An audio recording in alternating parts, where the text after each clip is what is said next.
के पास धन की शक्ति हो, उसे शिक्षा प्राप्त करके या विद्या प्राप्त करके आत्म विकास करने का अवसर कहा है। वह तो धन की शक्ति पर निर्भर कर यही सोचते रहते, मैं चाहूं तो विद्वानों को खरीद सकता हूं। लेकिन फ्रेंड्स, जो विद्या प्राप्त करना सबसे जरूरी समझता है, वह रात रात भर अध्ययन करता रहता है, क्योंकि उसे पता है कि उसका कोई सहारा नहीं। सहारा बनेगा तो वह उसका अपना स्वयं का ज्ञान, जिस आदमी को पता हो जाता है कि उसे बाहरी सहायता मिलना बंद हो गया, वो या तो अपने पांव पर खड़ा हो जाए कि गिर जाए। वास्तविक उस समय उसे बहुत ही कठोर परिश्रम की आवश्यकता महसूस होती है। असफलता के कलंक से बचने के लिए उसे अपने व्यक्तित्व की रक्षा करनी चाहिए। ऐसे लोग अपने आत्मविश्वास की शक्ति के बल पर दिन रात कड़ी मेहनत करते हैं और सफल हो जाते हैं। फ्रेंड्स, जब मनुष्य पर संकट की घड़ी आ जाती है, जब वो किसी भी तरह से अपनी जीविका चलाने में असमर्थ हो जाता है, तब कोई विरला होता है जो सफलता प्राप्ति के लिए खून पसीना एक कर देता है, ताकि उसे असफलता का मुंह न देखना पड़े। संकट काल में तो मनुष्य की बुद्धि का पता चलता है। कई बार ऐसे अवसर पर ऐसी सफलता मिलती है जिसकी मनुष्य ने सपने में भी आशा नहीं की होती। वह स्वयं सोचने लगता है कि मुझे इतनी सफलता कैसे मिली। वास्तविक ऐसी शक्ति हर इंसान के भीतर छुपी होती है, परंतु वह उसे पहचान नहीं पाता है। जैसे वह संकटों से घिर जाता है, वैसी यह शक्ति बाहर निकलकर उसकी सहायता करने आ जाती है। जो काम इससे पहले वह संभव समझ रहा था, वही काम पूरे होने होते हैं। इसका कारण यह है, जब मनुष्य का जीवन चारों खतरों से गिर जाता है, तब उससे बाहर निकलने के लिए वह हाथ पैर मारना शुरू कर देता है, और इस संघर्ष से ही उसकी बुद्धि तेज हो जाती है। उसमें एक प्राकृतिक नैसर्गिक शक्ति आ जाती है। फ्रेंड्स, अपने जरूरतों की पूर्ति के लिए संघर्ष करना हम सभी का कर्तव्य है।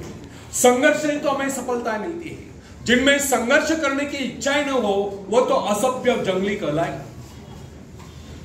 आवश्यकता तथा आवश्यक पदार्थों की दुर्लभता ही सदा से मानव जाति के विकास का कारण रही है। हर सभ्यता और संस्कृति का आधार श्रम और संघर्ष ही रहा है।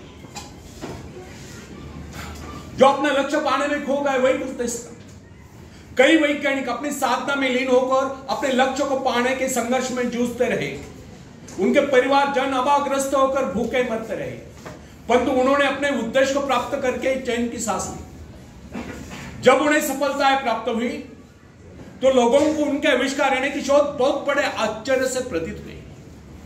फ्रेंड्स, आवश्यकता ही आविष्कार की जननी है, शोध की जननी है। यह जरूरत का ही कमाल है जिसने मानवीय सभ्यता को कहां से कहां पहुंचा दिया। अश्म युग से संगणक युग तक जरूरत ही लक्ष्य का निर्धारण करते हैं। इसे पाने के लिए वैज्ञानिक तथा शोधकर्ता जी जान से जुट जाते हैं। मनुष्य की गुप्त शक्ति का पता उस समय चलता है जब कोई जरूरत आकर उसके सामने खड़ी होती है, उसकी पूर्ति के लिए संघर्ष करता है। मनुष्य की यह गुप्त शक्ति आपातकाल में प्रकट होती है। इसका सीधा अर्थ यह हुआ, यदि मनुष्य को किसी वस्तु की आवश्यकता न हो, तो उसके आंतरिक शक्ति का अंत हो जाएगा।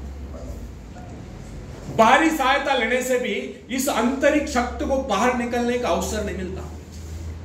जो काम इस शक्ति द्वारा लिया जाने वाला था, वही काम हम दूसरों की सहायता लेकर झटपट कर डालते हैं और पंगु तथा शक्तिहीन बने रहते हैं। इसलिए फ्रेंड्स, हमें एक बात कदापि नहीं भूलनी चाहिए कि अपने मित्रों की सहायता लेने के बजाय या दूसरों की सहायता लेने के बजाय अपने आंतरिक शक्तियों की सहायता लेना हमारे लिए अधिक उचित होगा। क्योंकि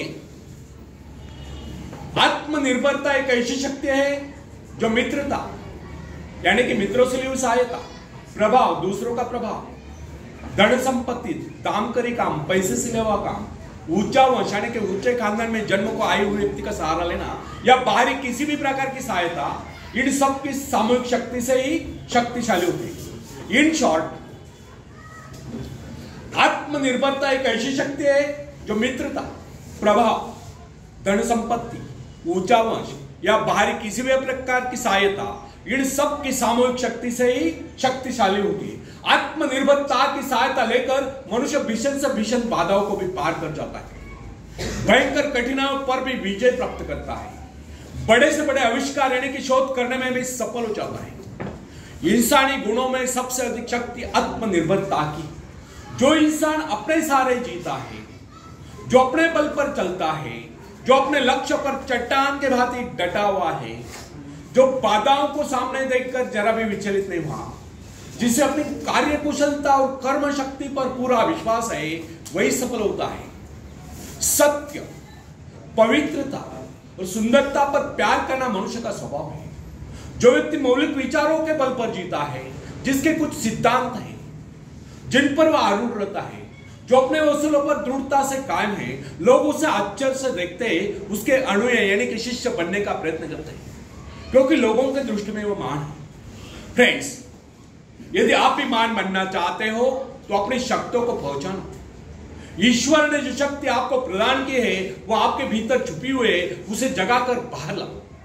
यदि आप उसे जगाने में सफल हो गए तो सफलताएं आपके कदमों तले होगी और आप कामयाबी के शिखर पर होंगे। आखिरी में हरिवंश राय बच्चन जी की कविता में पेश करता हूं, आप भी मुझे साथ देंगे।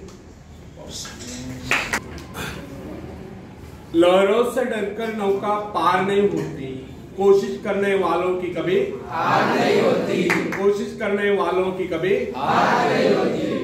नन्ही चींटी जब दाना लेकर चलती है, चढ़ती दीवारों पर 100 बार फिसलती है। नन्ही चींटी जब दाना लेकर चलती है, चढ़ती दीवारों पर 100 बार फिसलती है। मन का विश्वास रगों में सांस भरता है, चढ़कर गिरना, गिरकर चढ़ना न अखरता है।